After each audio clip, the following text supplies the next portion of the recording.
From the moment I was born, I was told what I couldn't do, that I wouldn't live beyond a day, that I couldn't help provide for my family. But I fought, and I overcame. I'm running for state senate to fight for our communities, to fight for our economy, and to fight for our most vulnerable. If you want someone who will fight for you, vote Tom Queter for state senate. I'm Thomas Daniel Queter. I approve this message.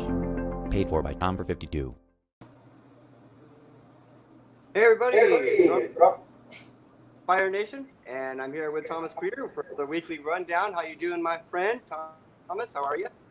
I'm doing good. How about yourself? I'm doing pretty good. I'm excited. The weather's getting right above zero, so things are warming up. I got some friends helping me out, get some supplies. I got some mail coming. I got a package from you coming. I couldn't be happier. All right. Just a quick recap and rundown of the campaign. The Independent Redistricting Board in New York, the group of Democrats and Republicans who were supposed to come to a consensus and agree on a new map for our Senate districts. Originally they couldn't agree, so they proposed two maps, one Republican and one Democrat. Of course, our legislature is majority Democrat now, so the Democrat map is most likely to pass. However, they have redone the maps. There is now a new Democrat map and a new Republican map. And, I'm not afraid of the Democratic map. So that looks good. We'll know the district and we'll know how to rebrand the campaign soon enough, because it's not likely to be numbered District 52. We'll have to change the website and do some work there. But, on that note, we're working on something that I hope will allow us to take crypto donations as well as a crypto policy for the state of New York. Well, that's a big one. Yes, it is. And to that note, we're going to be calling this community-driven Tom. There's kind of a reason for that. Community-driven. What does that mean? I know that the word community gets pulled into the circles of those on the left more than those on the right, but the reality is that we all practice our community efforts and our community initiatives. Every time you stop and buy a piece of chicken at a firehouse for a fundraiser or to support your firehouse, you're doing something that's community related and something that's volunteerism. Volunteerism is the act of doing something because you can and because you choose to, and not because someone makes you. So when we talk about volunteerism, specifically myself, we talk about volunteering our time or our money to the causes that we'd like to see improved without utilizing wasteful government systems. And sometimes it's to pick up where the government systems actually don't provide. And we've all been doing this all along. Everyone's been active in their community to some degree in this country for forever. It's inherently libertarian and voluntary, and we all do it. As you know, Robert, I'm the recipient of voluntary action. Both the wheelchair I'm in, because the government systems wouldn't provide one that was adequate, and now my personal vehicle, my van that's accessible, we're crowdfunded. And as you're all aware, we were crowdfunding for Bill Snyder's motor scooter replacement. That was a success. He has the money. It's underway. As soon as he receives his motor scooter, we'll have some pictures for you. Awesome. But the interesting thing here is, people helped me. I'm helping people. Now the people I'm helping are helping other people. Bill Snyder has a friend, Russell Jordan, whom we've discussed. There's a link to the fundraiser for his needs in the bottom, scrolling across, and we'll try to get it in the comments on everything. It's also on your Facebook. Yes. That's being done through the New York Volunteer Network. Myself and Bill have teamed up as volunteers for the New York Volunteer Network to do projects like this. Now, Russell Jordan, he's a military veteran. He was discharged from boot camp after an injury, and discharged in a way that happened very commonly back then, and it still happens today. They'll try to discharge you in a way where you can't reap the medical benefits you need.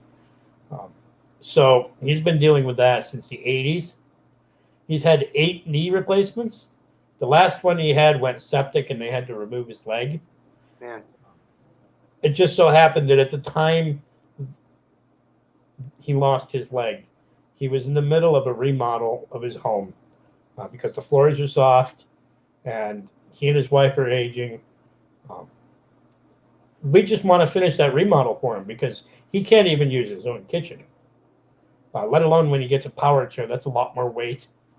We need to make sure that he can do for himself within his own home as he goes through the rehab and the prosthesis Yes, process. please. That takes a couple of years. We're scrolling at the bottom here what Tom is referring to. If you guys would like to donate and help out for the remodel for Russell, for sure. And Thomas, you're not just a beneficiary of this volunteerism. You are an absolute advocate for it. It's incredible what happens. I love it. No, absolutely. I'm if I can help someone, then I can better my community. If I pay taxes for a program that says it helps people and comes up short with a high price tag, not really helping people. So I prefer volunteerism because that makes sense. Now, the interesting thing with volunteering for the New York Volunteer Network is that they are a nonprofit. So if you go to that donor box link and you make a donation, you get an automatically generated email with the amount that you donated that you can write off your taxes. I believe it's something like 30% you can write off what you pay in income taxes for charitable donations. So if you donate $100 to Russell, you can write $100 off your taxes. That seems libertarian to me because we don't like taxes, do we? Yeah, and you're controlling where your taxes are going. Yes. You're controlling. Yes. You got control over that. That's really important. So many people don't realize that they can control where up to, I believe it's 30% of their income taxes goes simply by donating it and writing it off. That way, it goes to a cause that you support and not a cause that you don't.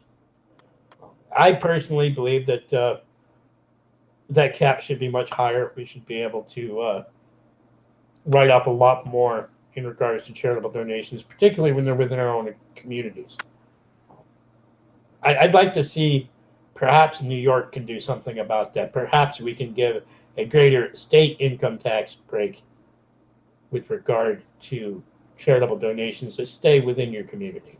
I'm hoping and praying for everybody in New York. New York's like a staple. We get our news, and a lot of people, we kind of follow what says what's going on in New York. And I really, a lot of shit's going down, right, because of this pandemic. But I have hopes, and I'm positive for a turnaround, and it's going to begin in the community. I know it is, Tom, and you are just an amazing person to be strolling into Albany. Well, that's why I'm going to be launching a large volunteerism effort with my campaign. We're going to come out with some instructionals and some ideas for people to get involved in their own communities. I want to be available to answer questions when someone has an issue to address that they don't know how. I want to make my research team available to those issues. I want to remind people that they're the solution to a lot of our problems. We are the solution to our own problems more often than not. You are the power. Yes, like Spike says, you are the power, and I follow that up. You are the solution. You can do what's in front of you that needs to be done. If your neighbor is elderly and sick, you can mow their lawn for them. If the kid up the road needs a new wheelchair and isn't covered, you can start a fundraiser for that. The interesting thing about fundraisers is that they need to be marketed, which is why we're doing what we're doing here today with the donor box link for Russell. We're marketing it. We're asking people to donate. Now, I want to point something out to anybody watching. The van that was crowdfunded for me ran about $14,000.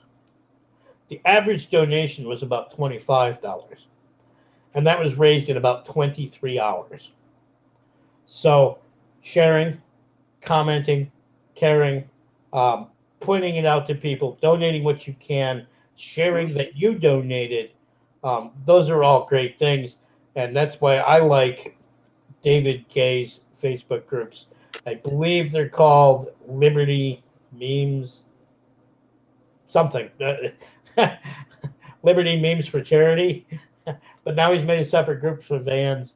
Um, I'll be interacting with them more here going forward, and maybe we can really get a movement going where people just start helping each other to the point where we starve the government of the reason it does.